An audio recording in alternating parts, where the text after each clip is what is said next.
If you're looking for a new and rewarding career, we've said it before, but really it starts right here at Arctic Food Equipment. Nathan, it's so good to see you. I'm glad to be in your showroom. Yeah, it's always good to have you all in here. Get to see, what's going on and meeting some people who've actually benefited from the training program. Absolutely. Yeah, so we've got Dave and Julian. Dave's our training manager, so he's responsible for getting everybody kind of up to speed and teaching them how we operate and filling any gaps in maybe their knowledge. And then Julian, actually, we were lucky enough to get her right out of OTC, and she came straight here and it's been great, doing really well.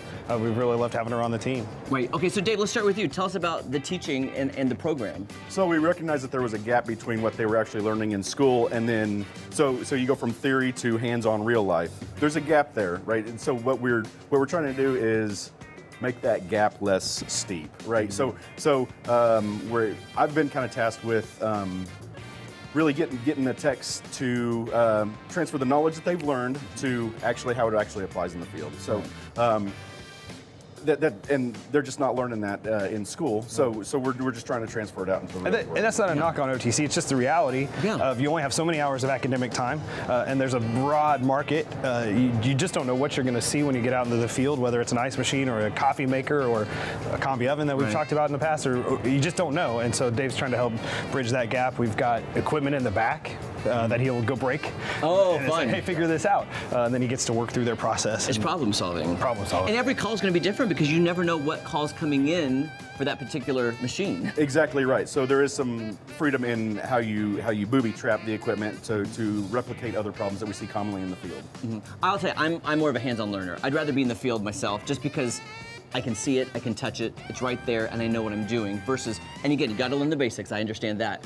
But Julian, going from class, tell us the process, going to class into the real world.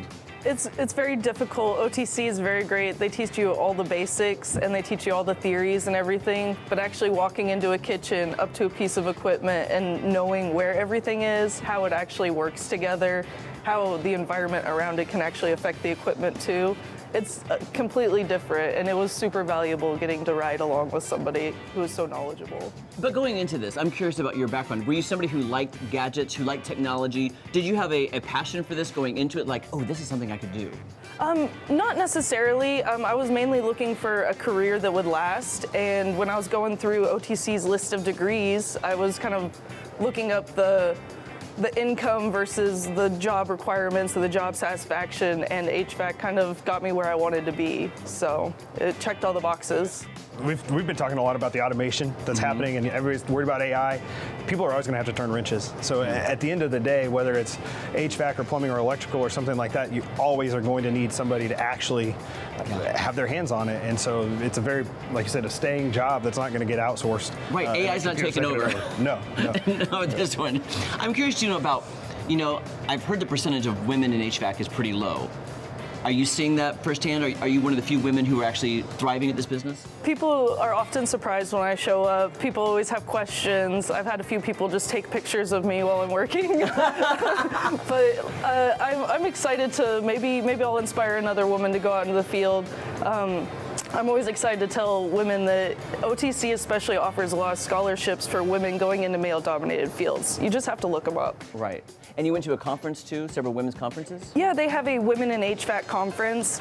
It's in a different city every year, but it's a couple of days. It's mainly networking, but you meet a lot of women. You learn a lot from other women, and it's very, it's just a good environment to be in. Right. So. What is the process, I'm curious, from classroom to riding with you to going on the call solo? What does that process look like? Really, it's mostly just a meritocracy, right? So you kind of learn the basics in school, or we're even getting people that do not have even the basic skills, and we're teaching them how to use a meter. What is electricity? Kind of the theory behind it all. As they get better with it, we booby trap the stuff. They're able to fix it. They're able to get into more and more complex problems. We've got to read wiring diagrams to help figure out the problems. So it's step by step, just building the skills required, because we're growing the techs. The cool thing is there's not necessarily a hard, fast timeline. So if you come in and you're very sharp and you take it on yourself to watch YouTube videos at night and study and learn, you can accelerate that timeline and be out running calls faster because you're good.